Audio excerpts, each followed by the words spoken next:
Muy buenos días para todos. Es un gusto, como siempre, estar aquí acompañándolos en este congreso de Asofondos. Doctor Santiago, muchísimas gracias de nuevo por la invitación. Y creo que este año en particular es un placer poder saludarlos de nuevo en persona.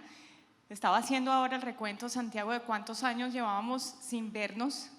Y la verdad es que llevábamos mucho rato sin poder estar aquí en este foro presencial. Así que de nuevo es un placer.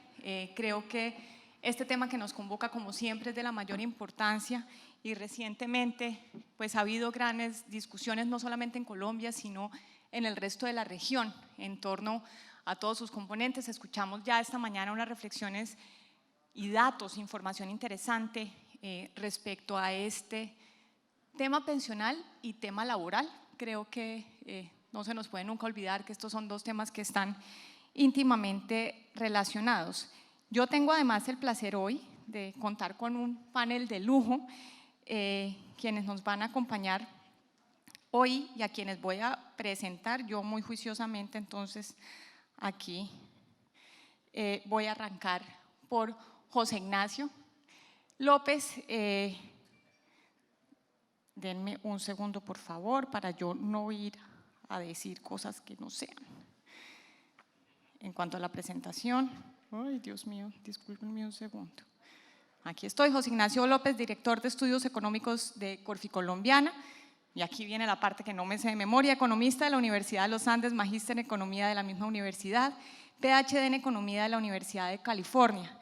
Actualmente se desempeña como director ejecutivo de investigaciones económicas en Corficolombiana y ha sido coordinador de la misión de mercado de capitales en Colombia, economista jefe en el Banco Santander e investigador en el Federal Reserve Bank de San Luis.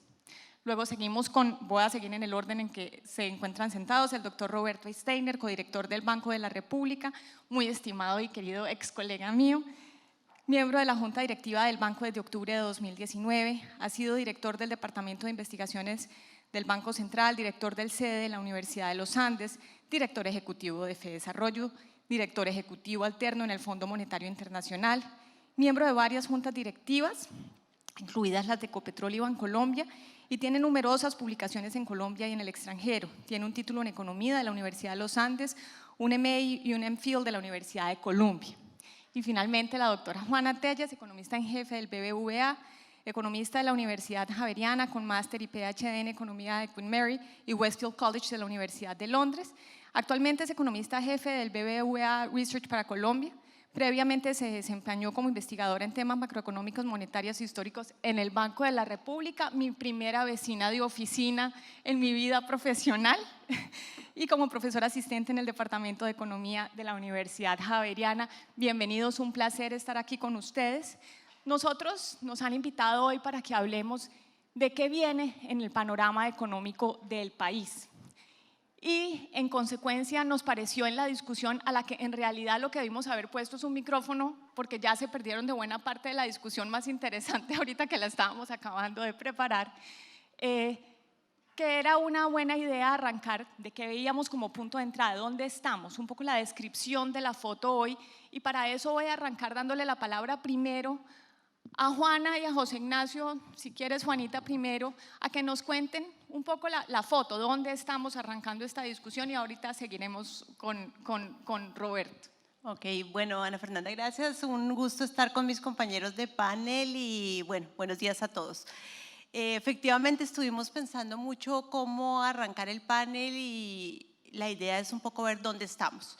Y yo creo que aquí hay de todo, hay de todos los colores. Colombia se está recuperando y está en un proceso de recuperación muy bueno y lo hizo bien en este periodo donde la pandemia ya, a pesar de que tenemos los tapabocas, pues la pandemia está cediendo. La economía colombiana se mantiene con un dinamismo importante.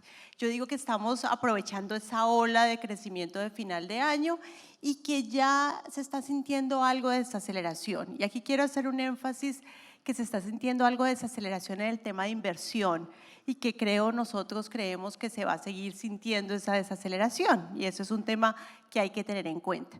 ¿Qué hay detrás de todo esto? Hay una incertidumbre, y la palabra, lo decía la conferencista anterior, La incertidumbre es la palabra que está gobernando los aspectos macroeconómicos recientemente, incertidumbre todavía en temas de pandemia. El tema de China es muy importante, que lo estábamos viendo, perspectivas de crecimiento de China menores de la que esperábamos hace algunas semanas. Todo eso le genera incertidumbre a la economía colombiana, incertidumbre en temas de inflación, y tenemos aquí al doctor Sterner, incertidumbre en lo que tiene que ver con todo el retiro del estímulo monetario, y todo eso genera que la economía colombiana va a entrar en un proceso de desaceleración.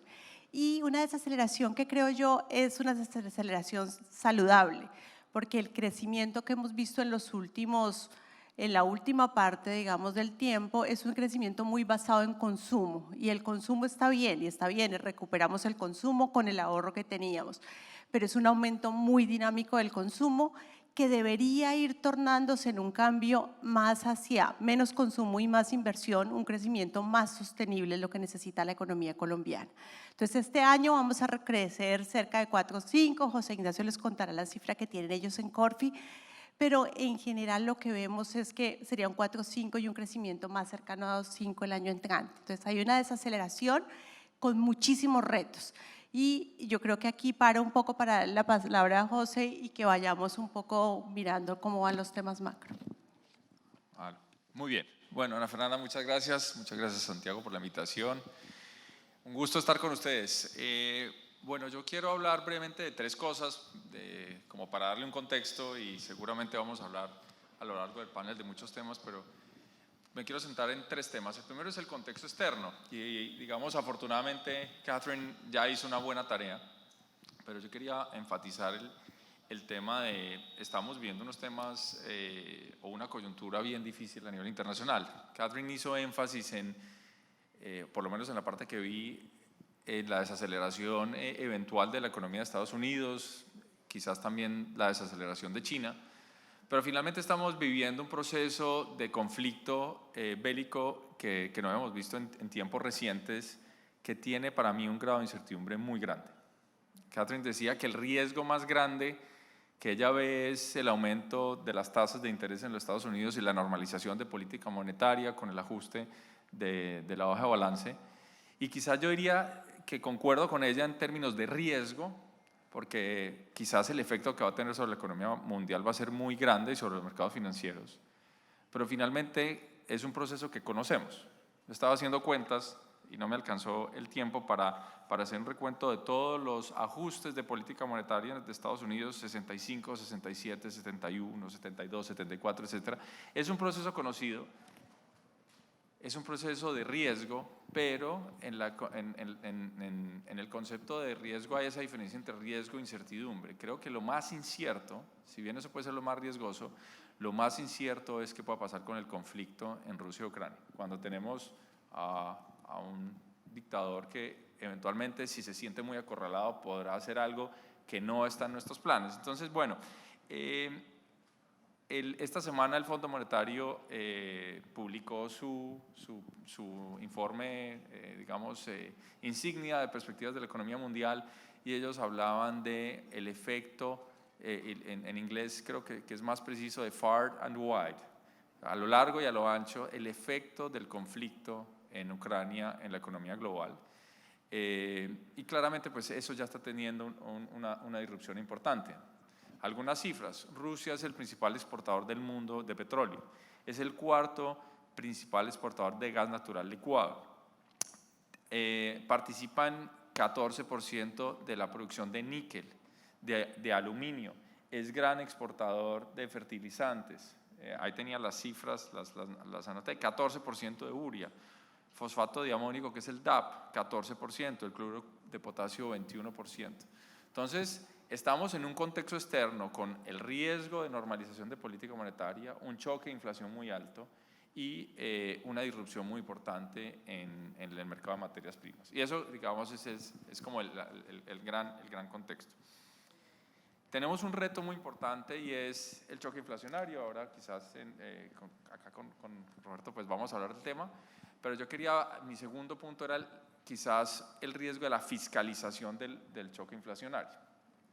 Ya lo estamos viendo en otros países, pero en Colombia está muy claro, estamos teniendo un efecto fiscal en la medida que estamos conteniendo la inflación con los precios de los combustibles que están totalmente desalineados con los precios internacionales. La forma, digamos, más fácil de ver ese cambio en precios es ir a tanquear gasolina corriente contra gasolina extra, una con subsidio y la otra sin subsidio. Se nota clarísimo una brecha que puede ser del 60-70%, algo que le puede costar al país este año 20 billones de pesos. Y eso es, ese es un reto enorme y creo que no estamos discutiendo lo suficiente. Y claro, ese es un reto que para los mercados financieros es un trade-off malo por los dos lados. O tenemos inflación o tenemos más primas de riesgo. Entonces, ese creo que es el reto más importante. Y lo otro, y ya para cerrar, es quizás estamos viviendo unas líneas paralelas interesantes que al final tendrán que converger. Y lo estamos viendo, por ejemplo, en los mercados financieros versus la actividad económica, la actividad del país. Juanita decía, estamos viviendo toda una ola de crecimiento importante, nosotros somos más optimistas, estamos con una proyección de crecimiento del 5,6 para este año, el Fondo Monetario acaba de revisar su proyección a 5,8 y uno en ciertos contextos va a ciertos eventos y hay un optimismo muy grande, pero por ejemplo cuando hablamos con agentes del mercado financiero y que quizás acá hay una buena representación, ese optimismo es mucho más moderado.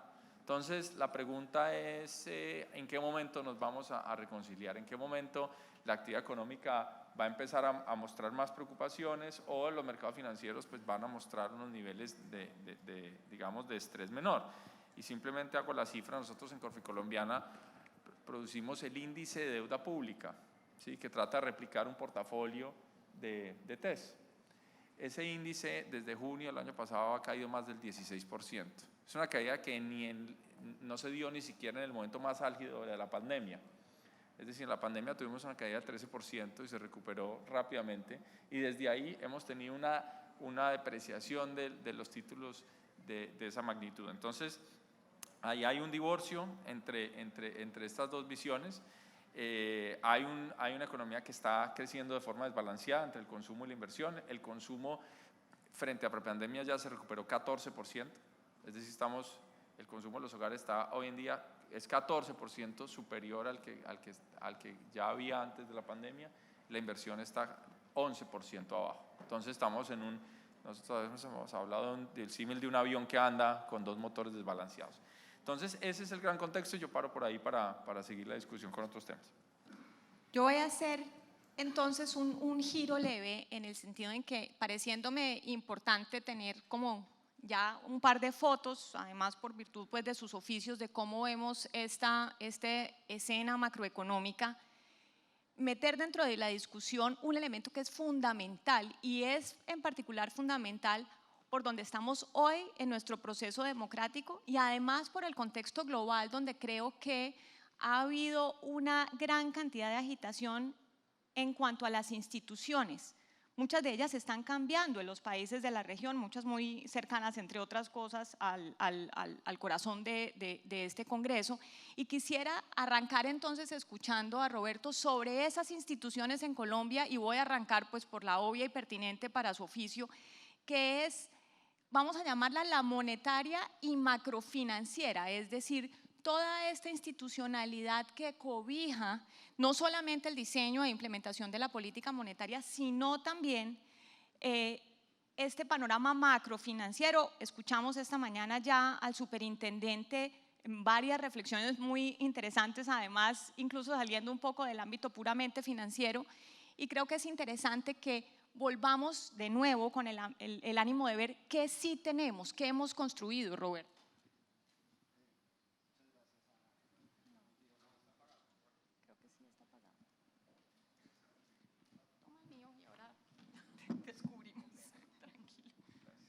Muy buenos días. Gracias Ana, Juana, José Ignacio, Santiago, muchas gracias por la invitación, un placer estar acá. Obviamente tengo que hacer la salvedad de costumbre, todo lo que voy a decir es a título personal y no compromete de ninguna manera ni a la Junta Directiva, ni al Banco de la República, ni a nadie más. al escuchar a mis colegas de panel, pues lo que hoy hace el banco,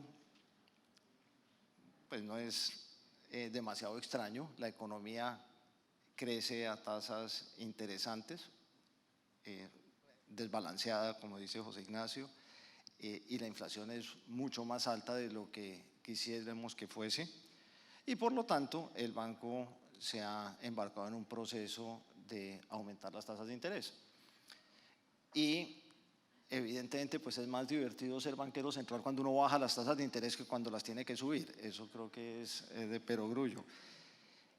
En ese proceso recibimos críticas completamente legítimas de lado y lado. Gente que cree que subimos muy rápido las tasas de interés, que somos muy agresivos, que vamos a entorpecer la recuperación económica, y del otro lado gente que dice las están subiendo muy despacio, son demasiado alegres y se les está olvidando que la inflación está subiendo muchísimo.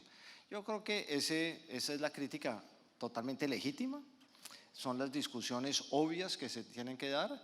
De hecho, las decisiones que ha tomado recientemente la Junta del Banco no han sido unánimes, porque reflejan precisamente lo complejas que son esas decisiones. A mí me preocupa, yendo a tu pregunta, Ana, que los legítimos cuestionamientos a decisiones de política se confundan con cuestionamientos a la institucionalidad. Y creo que debemos ser muy cuidadosos en diferenciar esas dos cosas, y debemos ser muy cuidadosos en proteger las instituciones que nos funcionan bien. Y yo creo que el Banco Central es una de ellas. Quiero recordarles de dónde viene nuestro Banco Central independiente y de dónde viene su mandato. Algunos de ustedes son muy jóvenes, tal vez no lo tengan totalmente claro, pero en el año 91 una asamblea constituyente nos da la constitución que hoy en día tenemos, crea un Banco Central autónomo y le da un mandato que es propender por una inflación baja y estable. Cuando esa asamblea constituyente, que por cierto tenía toda la legitimidad política que a uno se le puede ocurrir, algunos de ustedes recordarán, eso era una presidencia tripartita entre el centro, la derecha y la izquierda, tenía toda la legitimidad política. Uno dice, oiga, ¿y por qué a los padres de la patria se les ocurrió que el Banco Central debería tener como mandato una inflación baja y estable? Porque entendían perfectamente bien que la inflación es el impuesto más regresivo de todos. Entonces, cuando hoy en día se confunde la labor del banco con la noción de que por estar preocupado por la inflación está desconociendo otras dimensiones deseables de la política pública, como es preocuparse, por ejemplo, por la distribución del ingreso, por la pobreza, creo que hay una equivocación fundamental, y es que se olvida que la inflación es el impuesto más regresivo de todos, y es lógico que así sea. Las personas que no son pobres tienen activos, y los activos típicamente los protegen contra la inflación. Los más pobres no tienen activos, los más pobres son los grandes perjudicados con la inflación. Entonces, cuando una asamblea constituyente que tenía toda la legitimidad política le dice al Banco Central, usted tiene un mandato que es tener una inflación baja y estable, tenía perfectamente claro que detrás de eso había implícito una política social muy importante. Y yo creo que es en estas coyunturas en que se discuten, por razones obvias de la coyuntura política, cambios institucionales y propuestas, yo creo que no debemos perder de vista que el mandato que tiene el banco es perfectamente consistente con una preocupación por mantener bajo el impuesto más regresivo de todos. Hay muchas otras dimensiones en que el banco es importante, pero yo creo que esa quizá es la que en la actual coyuntura yo quisiera compartir con ustedes.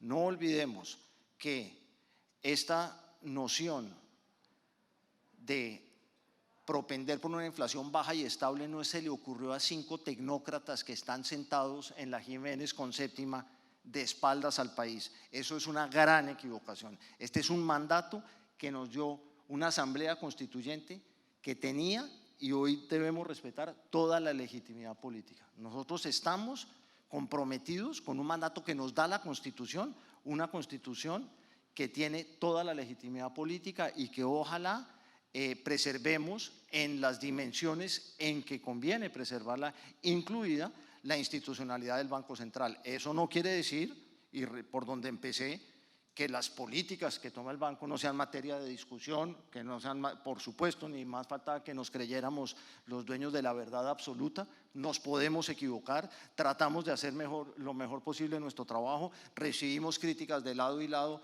pero no confundamos las críticas legítimas a decisiones de política con críticas profundas a la institucionalidad.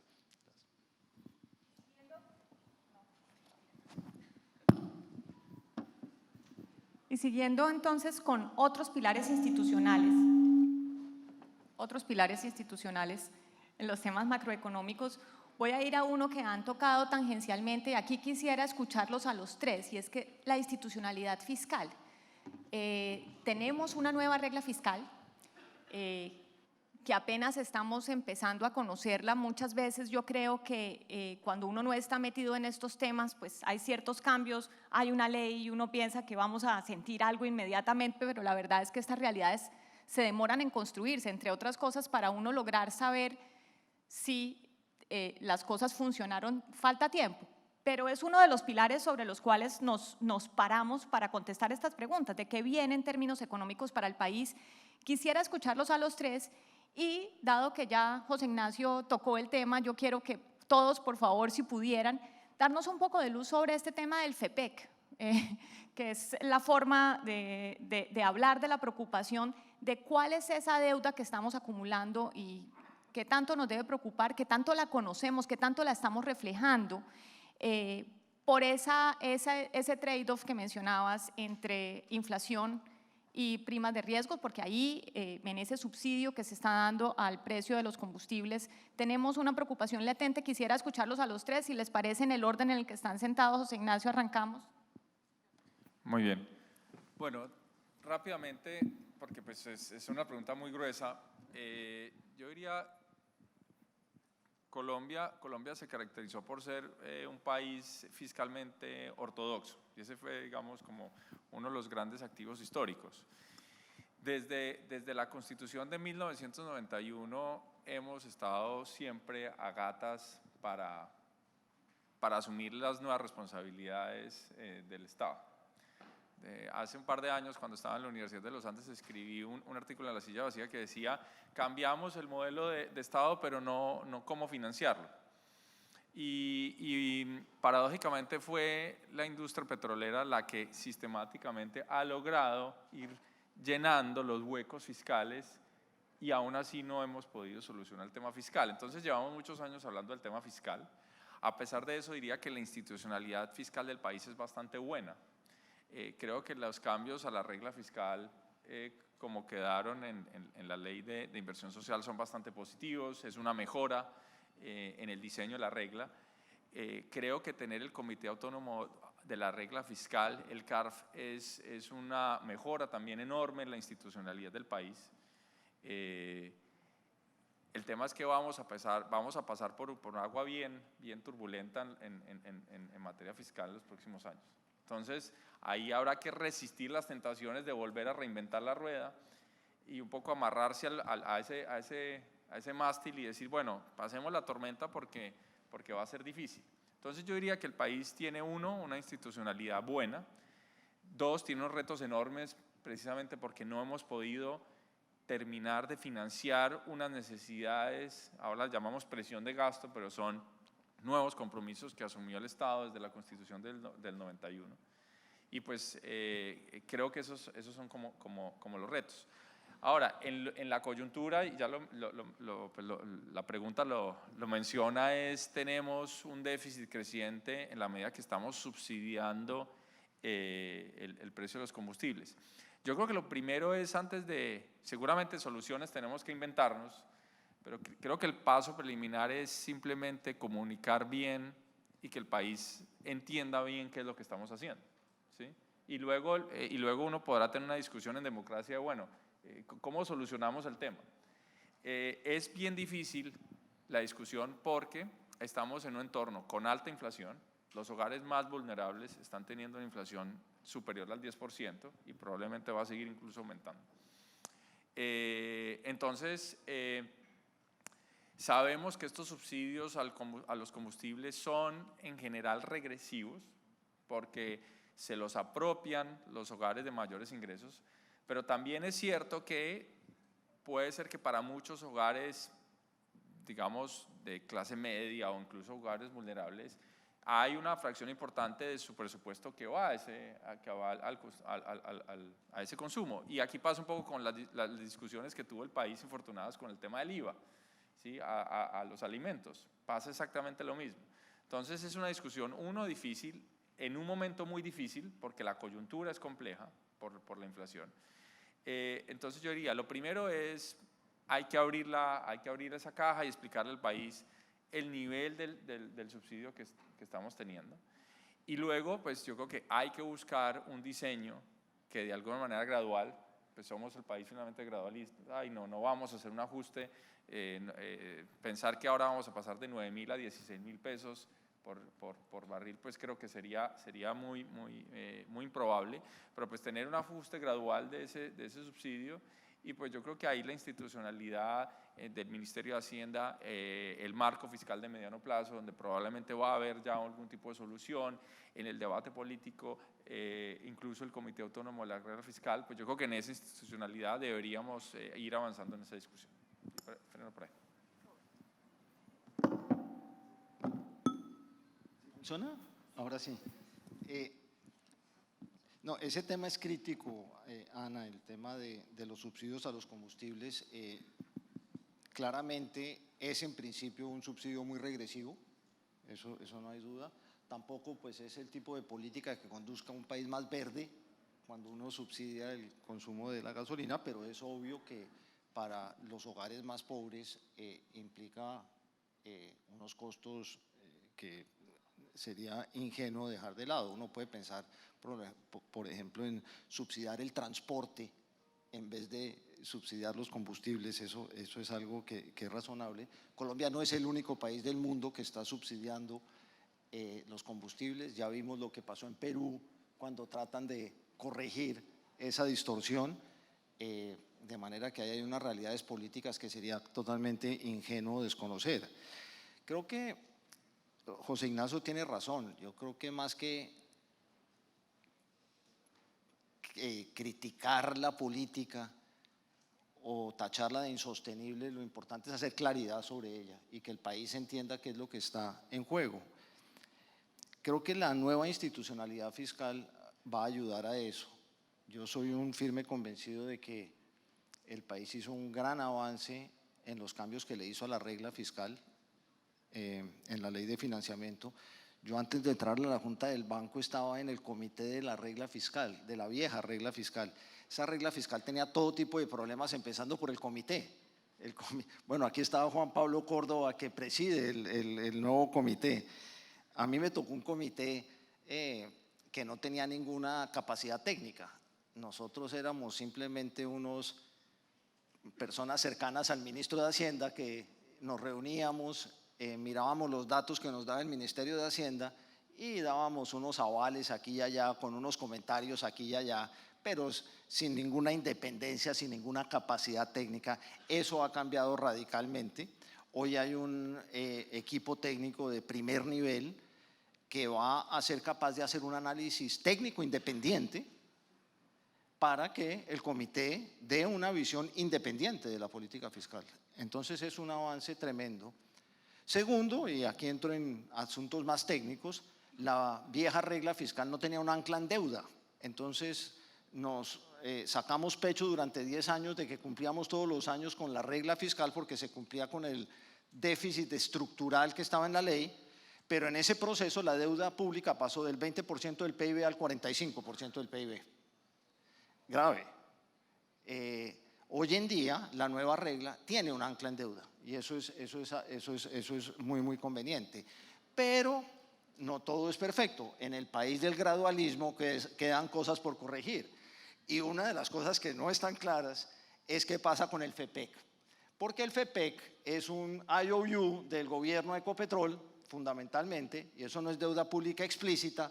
Por lo tanto, el ancla en deuda de la regla fiscal tiene una deuda por ahí que no está clara en las cuentas de nadie. Entonces, hay campo para la mejora y ojalá el nuevo comité, doctor Juan Pablo, con todo el apoyo técnico y la independencia de que ustedes gozan, pues expresen sus opiniones al respecto y las recomendaciones a que haya lugar, porque hemos avanzado, pero no hemos avanzado lo suficiente y nos apareció la coyuntura del COVID y del disparo en los precios del petróleo, que por razones entendibles ha hecho inevitable que se hagan estos subsidios. Esos subsidios cuestan una trillonada, como nos ha dicho José Ignacio, y esa plática hay que contarla. Eso es parte de la deuda de la nación, que esté respaldada en TES o no esté respaldada en TES es muy fundamentalmente una consideración de segundo orden. De manera que nos hemos movido en el sentido correcto, pero todavía hay campo para la mejora. Juanita.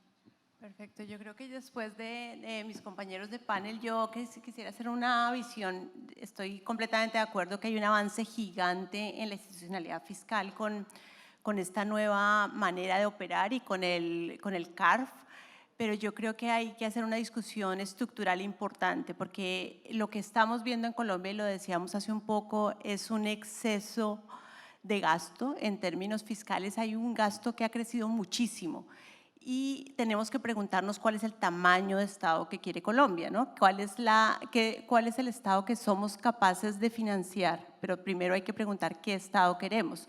Un poco lo decía Roberto y lo decía José Ignacio, ¿qué vamos a ver hacia adelante de qué somos capaces de financiar de lo que tenemos en la Constitución, de los gastos? Y la pandemia además nos generó un aumento muy importante en el gasto. Y ahora tenemos que parar en cerco, pensar y dejar un poco la coyuntura. Y es este tema coyuntural de la gasolina, el exceso de subsidios, el exceso de gasto y pensar cuáles son los que vamos a dejar estructuralmente dentro de nuestro balance fiscal. Y para eso obviamente el papel de las nuevas instituciones fiscales es clave. Y quiero hacer un énfasis en una cosa, y es que la economía colombiana, y aquí están los que manejan el ahorro de muchos colombianos, está ahorrando muy poco. Y ese ahorro que estamos haciendo, que es muy poco, antes de la pandemia debíamos estar ahorrando cerca del 17% del PIB. Después de la pandemia, en el último dato, el ahorro interno es 13% del PIB, un poquito menos. Entonces está bajando mucho el ahorro y esa baja del ahorro es culpa, digamos, para ponerle una palabra fea, de los temas fiscales, el del desahorro fiscal en el que estamos. Repito, hay un tema de pandemia que es explicable, pero que no debe ser permanente, sino debe ser una cosa que miremos con efectos más de mediano plazo. Y adicionalmente los ahorros de los hogares privados son pocos también, estamos ahorrando muy poco, por las características que hemos visto, por lo que veíamos al principio de los temas en general de la incapacidad de ahorro, porque los ingresos de las personas no son muy altos, pero ese poco ahorro tenemos que preguntarnos qué vamos a hacer, y el sector fiscal tiene un tema muy importante ahí, qué tipo de sector fiscal vamos a tener. Y todo esto se une a un tema que es el balance en cuenta corriente. Como decía Roberto, el aumento del precio del petróleo nos está ayudando coyunturalmente, nos salvó, digamos, la idea y esa preocupación tan grande que teníamos de una cuenta corriente donde aumentaba el déficit en cuenta corriente mucho este año y el año entrante. Ahora estamos hablando de déficit en cuenta corriente otra vez cercanos a 4%, pero todavía estamos con un déficit de cuenta corriente que sigue siendo muy alto y que le genera muchos retos a la financiación en un momento de incertidumbre, como decía José Ignacio al principio, y todo lo que está pasando en términos internacionales con el retiro monetario. Entonces yo diría, sí, lo hemos avanzado muy bien en términos de la institucionalidad, pero lo que debíamos era devolvernos y un paso atrás y pensar cuál es el Estado que queremos para Colombia, cuál es el ideal de Estado que permita financiar financiar, digamos, hacia adelante el crecimiento y que Colombia crezca mucho más. Entonces, me diría que eso hay que resaltarlo en este momento de manera importante, como decía Sanafer, de transiciones, ¿no? Pensemos qué queremos hacia adelante. Y pensando en qué queremos hacia adelante, habíamos hecho una lista larguísima de todas las instituciones que íbamos a revisar en las fortalezas que teníamos, pero yo no quiero que se me vaya el tiempo sin que hablemos un poco de los retos con un ángulo en particular, y es el siguiente. Ahorita que mencionaba Juanita temas de cuál es el Estado que queremos, mencionaba Roberto también temas que traemos de atrás, de cómo reconocemos la deuda, de cómo manejamos nuestras instituciones. José Ignacio mencionó otros tantos. Lo cierto es que en Colombia tenemos un acervo de conocimiento impresionante. Tenemos muchísimas misiones dentro de las cuales se ha recogido una gran cantidad de información, diagnósticos, algunas recomendaciones, y no solamente dentro de las misiones, también hay una gran cantidad de trabajo colectivo, de los tanques de pensamiento. Les decía yo en broma que está el Informe Nacional de Competitividad, que cada uno de ellos es un tanque de conocimiento porque son larguísimos. Y sin embargo, hay unas tareas que seguimos teniendo pendientes, y ustedes dieron brochazos de síntomas de esas tareas que tenemos pendientes, y esta mañana escuchamos pues quizás unas, yo diría ambas, tanto la pensional como la laboral, de las más grandes que tenemos en términos de bienestar de la población. ¿Por qué no podemos? ¿Por qué tenemos esa cantidad de conocimiento recogido y sin embargo no logramos hacer los tránsitos que nos parecen meritorios y sobre los cuales pareciera haber consensos? Sin embargo, yo creo que el consenso, quizás, y esto es solamente para propiciar la discusión, de pronto es que el consenso lo hemos construido aquí en el Salón del Hilton o en otros salones a los que acudimos con frecuencia y nos congelamos todos porque tenemos una tendencia a poner el aire acondicionado durísimo, en todos ellos, pero no la necesitaríamos porque en esos salones estamos de acuerdo. No es allí donde tenemos las restricciones democráticas de otra índole institucional. Aquí voy a dar entonces la palabra inversamente para que logremos participación equitativa con Juanita, para que arranquemos en el ¿por qué no? ¿Qué es lo que nos impide? ¿Cuáles son esas autocríticas? Pensando en que nosotros de alguna manera en este salón representamos una institución como tal, somos de alguna manera quienes hemos tenido a cargo decisiones importantes en el tránsito económico del país en los últimos años. Sí, de acuerdo. Yo creo que esta pregunta es clave. Hacemos muchas cosas. Siempre se dice que Colombia está sobrediagnosticada, que sabemos qué pasa, que sabemos cuál es la reforma laboral ideal, cuál es todas las reformas las tenemos muy bien documentadas, digamos. Y como bien lo dices, hay unos consensos en un equipo técnico, digamos, en general, donde está el sector público y donde estamos los miembros del sector privado como nosotros, tratando de leer lo que dice el sector público, nosotros interpretarlo y ayudarlo a mostrar al exterior. Pero siempre se nos queda corto, y yo creo que es muy importante que hacemos los cálculos, tenemos el escenario ideal, sabemos qué va a pasar y que si hacemos esto, hacemos las simulaciones, pero se nos olvida ver si eso es viable, si esto sí efectivamente lo van a poder leer bien el resto de la población, si esto sí tiene el poder de pasar los escenarios políticos. Entonces yo creo que eso nos está faltando, entender cómo transmitir lo que hacemos nosotros, los análisis que hacemos, y mostrar las virtudes de esos análisis dentro de la economía política que sigue, digamos, cuál es la economía política de todas estas cosas. Y nos cuesta mucho trabajo, nos cuesta desde el sector privado, yo que tengo aquí la camiseta del sector privado, nos cuesta mucho mostrar las ventajas y, digamos, por ejemplo, del sector financiero, de la institucionalidad del sector financiero. Sabemos que hay muchas cosas que queremos explicar y lo hemos tratado de explicar, lo trata de explicar la superintendencia, nosotros, las ventajas, por ejemplo, de diferentes instrumentos, de cómo está regulado el sistema financiero, lo decía el superintendente ahora, muestra los portafolios, cómo se manejan los portafolios, pero no somos capaces de mostrárselos a la gente en general. Entonces yo creo que es eso, es como nos falta transmitir bien lo que hacemos. Y en el caso del sistema financiero es de las cosas más difíciles de hacer, y aquí incluyo a los fondos de pensiones, donde somos los malos del paseo normalmente y no, digamos, yo creo que nos quieren tampoco como a los petroleros o a los de las farmacéuticas o menos, y es eso, no entienden el valor que tiene el sistema financiero para transmitir las cosas, hablando otra vez de institucionalidades, cuál es el valor de transmitir la liquidez, de poder financiar los proyectos, y un poco volviendo a mi tema inicial, para financiar esa inversión que necesita Colombia, eso nos está costando mucho transmitirlo. Y discusiones eternas como la tasa de usura, nadie la entiende, volvemos, revolvemos, hablamos de eso y no se entienden. Y lo mismo en los temas de pensiones. Yo diría que es eso parte del problema. Roberto, tu ángulo, ¿en qué nos falla? Anoche Ana me decía que quería tocar el tema de los anaqueles llenos de emisiones, que han hecho grandes estudios que no han terminado en mayor cosa, y pues yo he participado en varias de ellas. Desde el sede de los Andes, en Fedesarrollo, pero entonces tengo buena experiencia de que no funciona y que sí funciona. Y hice unas notas, entonces me va a permitir estar mirándome a los pies y les pido disculpas. Yo creo que Juan hablaba de que no somos capaces de explicar bien las cosas y eso es muy importante, por supuesto. Pero yo creo que yo empezaría por qué es lo que motivan esas grandes misiones. Y yo creo que en la mayoría de ellas lo que las ha motivado es la intención de los gobiernos de dejar un legado porque no fueron capaces de hacer las reformas. Empecemos por ahí, ¿no?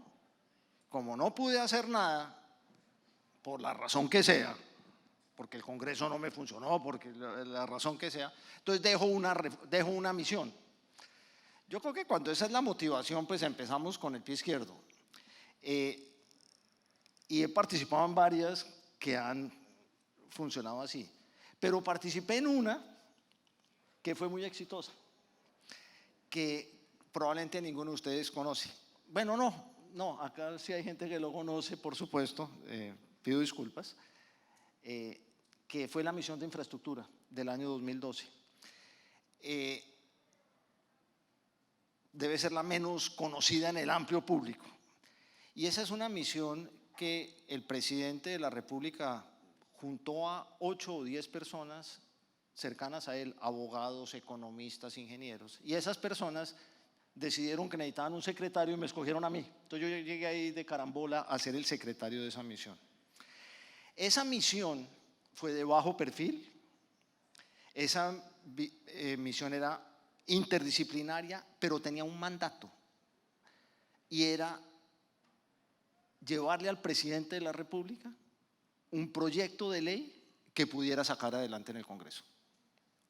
Entonces, tenía un objetivo específico, no era dejar un legado, era cambiar una ley, y para cambiar una ley toca entender la realidad política en que esa ley se va a discutir. Esa ley no cambió todo lo divino y lo humano, esa ley cambió lo que era posible cambiar. Y yo creo que, y esto lo mencionaba Juana, yo creo que las misiones que hemos hecho los científicos sociales han sido sobre diagnósticos para producir el mundo deseable. Yo creo que sobran que hagamos más diagnósticos, no se necesitan.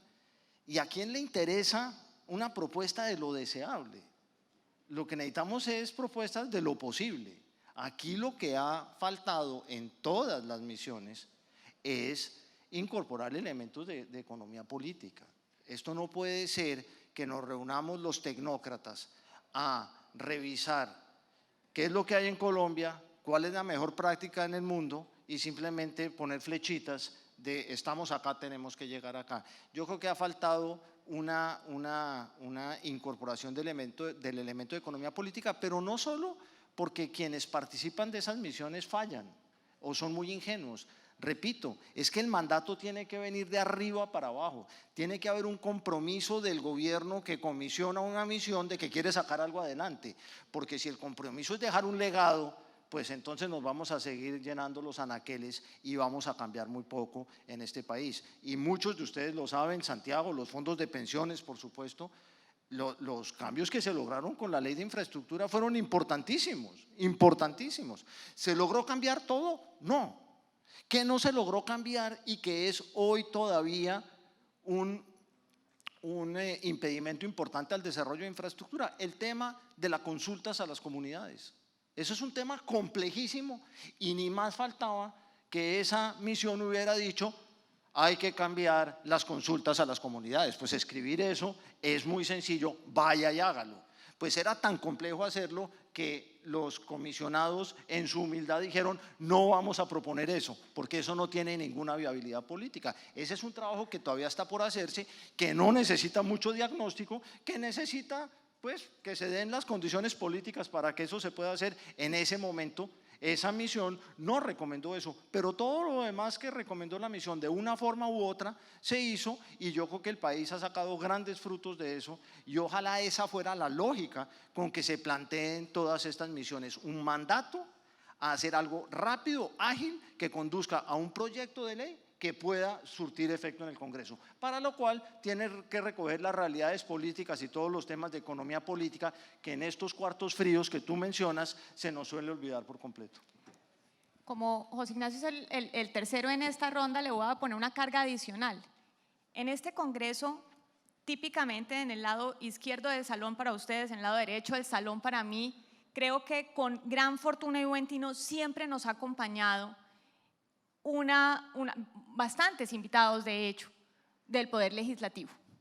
Y dado que estamos en esta discusión, quisiera que tú, que vas de último, incorpores un poco qué es aquello también que nos falta en la reflexión de cómo debemos hablarnos, porque de alguna manera no tenemos una integración quizás más útil o eficiente entre lo deseable y lo posible. Quizás hay algún elemento de diálogo. ¿Qué es lo que quizás ahí también tenemos que reflexionar de ambos lados, ¿no? de quienes están pensando en esos diagnósticos y recomendaciones y quienes finalmente tienen que hacer ese tránsito en el caso en el que estemos hablando del Poder Legislativo?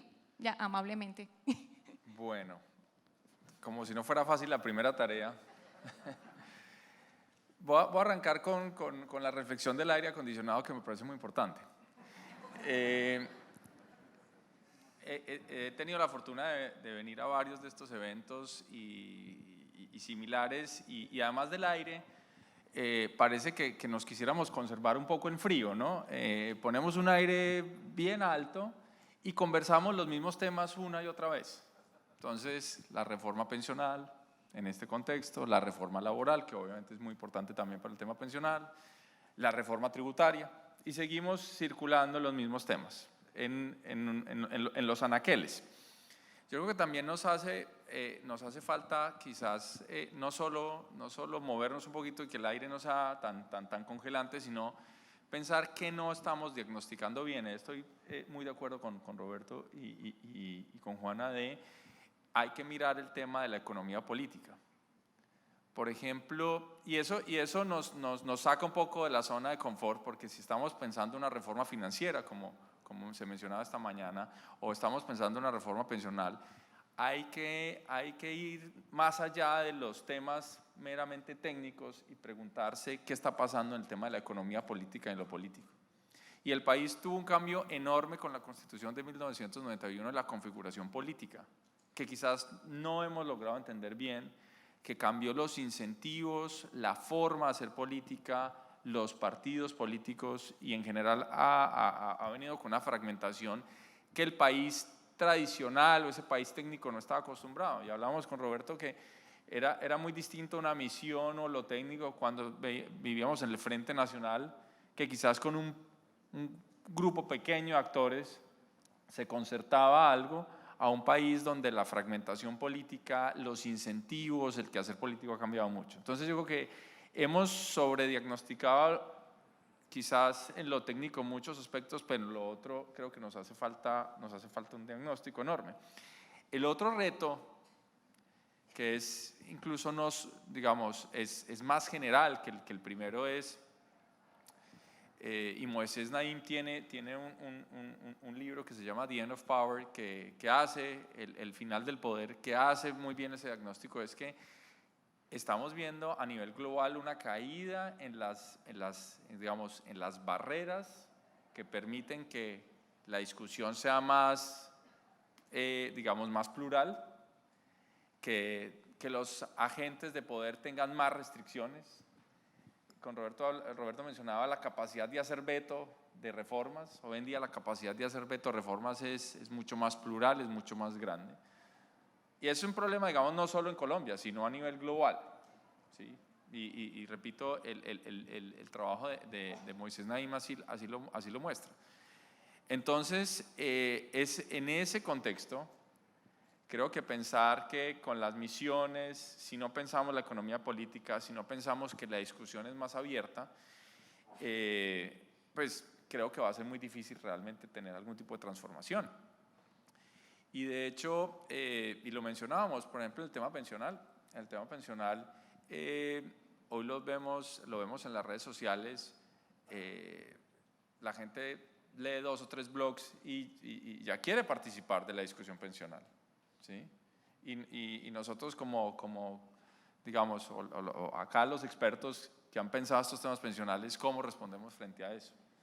Entonces, ahí yo creo que hay que salir de los diagnósticos y hay que mirar un escenario más amplio, donde uno tiene que darse cuenta de esa nueva realidad, no solo del país político, sino del país, digamos, plural, donde la discusión ahora es mucho más compleja, fragmentada, desinformada, y esa es la gran paradoja. Tenemos mucha más información, tenemos más educación en el país, y aún así discutir estos temas es complejo. De tal suerte que incluso han sido en las semanas recientes las malas propuestas las que han llevado, por ejemplo, a que se discutan muchos de estos temas, cuando no debería ser así. El tema, por ejemplo, pensional no debería ser ajeno a las universidades. Yo no consigo cómo en las universidades los estudiantes no conocen bien cuál es el sistema pensional. Los trabajadores formales del país deberían saber cómo funciona, digamos, de manera muy simple el sistema pensional. Asofondo se ha hecho un video bastante provocador, animado, que en 16 minutos trata de explicar eso. Me acuerdo cuando llegué al actual trabajo, a uno le muestran las sentadillas que tiene que hacer, sí, las pausas activas. Entonces la gente sabe la pausa activa, pero no tiene ni idea cómo funciona el sistema pensional. Entonces, ¿cómo vamos a tener una discusión? E incluso, Roberto, con un mandato clarísimo, a mí me parece que el contexto es muy difícil para hacer cosas transformadoras. Entonces, pues creo que tenemos que salir de esa zona de confort. Y ahora, con la relación con el legislativo, aquí tenemos pues varios representantes que de hecho creo que con ellos la discusión es muy fluida y son quizás, representan quizás lo mejor de cómo se puede tener esa discusión, pero pues repito, hoy los incentivos para los políticos de hacer buena política son frágiles. Y lo hemos visto en muchas discusiones. Hoy, por ejemplo, en el Congreso, salir a la opinión pública a escandalizar, por ejemplo, puede ser una estrategia viable políticamente. Porque en medio de la desinformación, en medio de una discusión más plural, donde los sesgos de todos nosotros, donde la desinformación pues, se reúne toda, pues yo creo que es más difícil. Entonces, bueno, ahí no tengo una buena respuesta. Lo que diría es, creo que tenemos que hacer una tarea diferente a la que hemos venido haciendo para hacer que la conversación sea más amplia, pensar en los nuevos actores que participan en la política y considerar todas esas restricciones o reglas de la economía política en nuestras recomendaciones técnicas. Bueno, pues me queda solamente un minuto, así que no voy a poder seguir aquí hurgando en el cerebro de mis 3 panelistas, razón por la cual yo voy a hacer un cierre con quizás un llamado a quienes estamos aquí y ustedes tienen una gran influencia porque finalmente ustedes son hacedores de opinión todos en sus propios círculos de influencia, algunos con responsabilidades adicionales, etcétera. Pero lo cierto es que esa falla que mencionaba José Ignacio y Roberto y Juanita, es decir, aquí tenemos problemas de comunicación, de propósito, de análisis, de incorporar en el análisis restricciones políticas y señalo al lado derecho del auditorio, repito porque nos acompaña aquí representantes del Congreso, pues quizás es que tenemos que incorporar elementos emocionales que José Ignacio lo bautizó como las malas ideas, quizás, ya no recuerdo bien.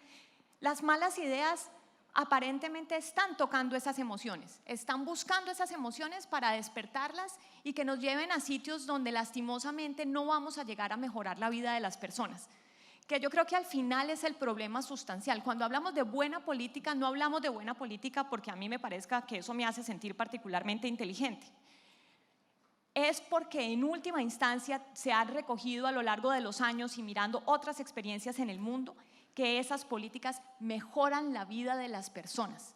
Lo que pasa es que el tránsito a que mejoren no necesariamente está bien pavimentado como quisiéramos, pero tenemos que de alguna manera hacernos cada uno de nosotros de nuevo responsables de enamorar a las personas para poder llegar allá. Es decir, si dejamos un poco las emociones que sencillamente se vayan alimentando con estas malas ideas, pues probablemente vamos a persistir teniendo victorias entre comillas democráticas que no van a mejorar la vida de las personas y que cada vez más nos van a llevar curiosamente en un ciclo negativo de mayor agitación, peores soluciones, mayor agitación, peores soluciones.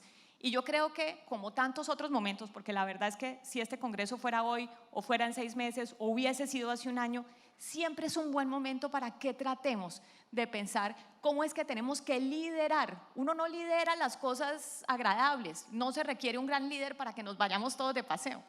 Se requiere un gran líder para que ahorremos durante un año para irnos el año entrante de paseo.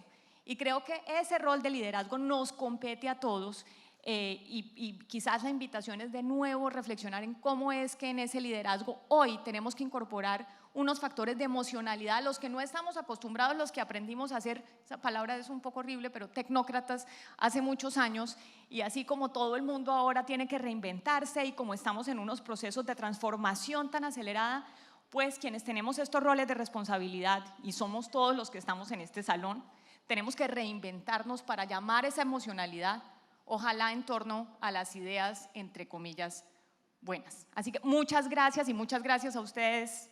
Que tengan buen día.